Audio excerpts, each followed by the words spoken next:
c'est en fait par amour. Ma première compagne, je l'ai rencontrée, j'avais 21 ans.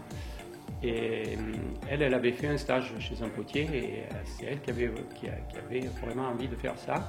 On a rencontré les potiers et puis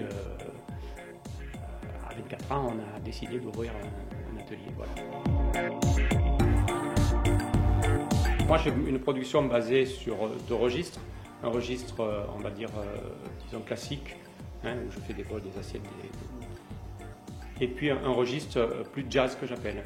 C'est-à-dire que je fais des pièces, quand je prends ma boule de terre, je ne sais pas ce qui va en sortir. Voilà. Et donc j'improvise, des fois c'est la terre, suivant la consistance, elle est plus dure, elle est plus molle. Je fais des choses différentes et j'adapte mes gestes aussi à la qualité de la terre. C'est de la gestuelle, oui. La façon de tracer le relief sur la terre.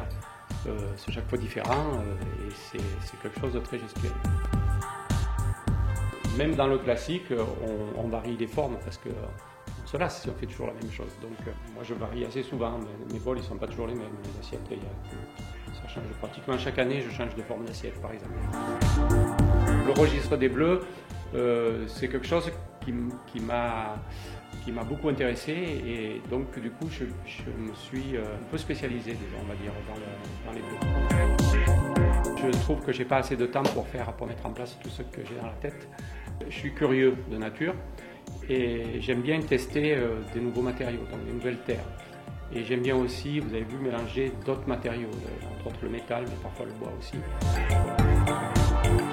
On met la terre sur le tour, c'est quelque chose qui ne s'explique pas, c'est vraiment sensuel. Ensuite, il y a le côté magique, c'est-à-dire quand on maîtrise ces gestes sur le tour. Je parle du tour, mais vous avez vu tout à l'heure, les pièces qu'on fait même sans tour, on peut très bien faire des pièces à partir du moment où on est à l'aise avec le matériau. Le geste est prémédité, puis le résultat, c'est la surprise. Alors ça fait partie du plaisir aussi. Des fois, la surprise, elle est très très bonne.